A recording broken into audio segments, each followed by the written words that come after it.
It's finally here. I can't wait to get this up and running. This one here has one AMS. I have another AMS on the way. Let's get this open.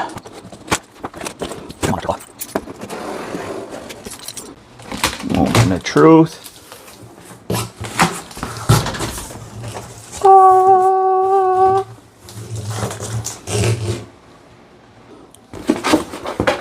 Quick start guide.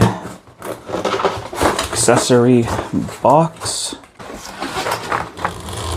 We got more of this filament swatches. Got a toolbox.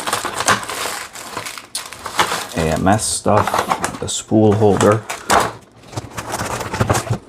This thing is packaged heavily. Alright, I'm gonna finish taking apart all the packaging and then I will resume. Out of breath getting it to this point.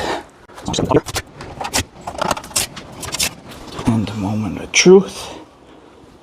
Got the AMS and a bunch of other stuff in there. So there's the AMS2 Pro.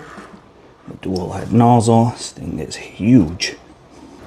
So to release the AMS Pro, I've got a couple screws. 1, 2, and there's 2 more at the bottom there. So I'm going to go ahead and remove the AMS and proceed from there. So I'll just show everyone what this toolkit looks like. So here's the toolkit. Looks like they've upgraded the Allen keys. You get 1 extra nozzle. I do have a bunch of nozzles and build plates and stuff coming.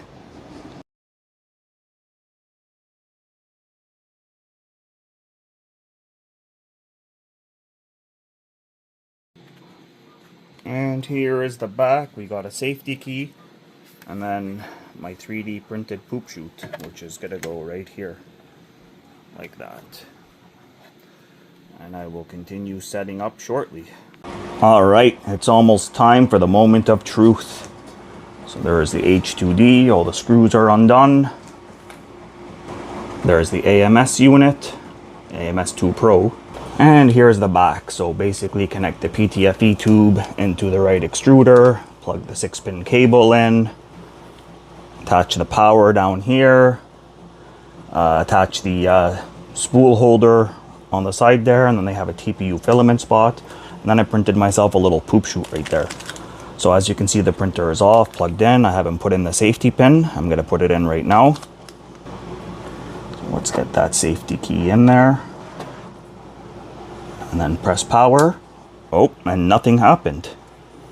And the reason for that is because I always connect all my 3D printers to a smart Wi-Fi plug. I also 3D printed these parts for maintenance purposes, and those are the extra PTFE tubes. And this is a little filament swatch that came with it. So basically, I'm just gonna say this really quick. I have another AMS unit coming in soon, as well as a few other parts. There will be a follow-up video to this. And I put a little non-slip mat on top of the glass here to ensure the AMS2 doesn't slip. And that's it for now. I hope you enjoyed this video. Stay tuned for part 2. MikeBot out.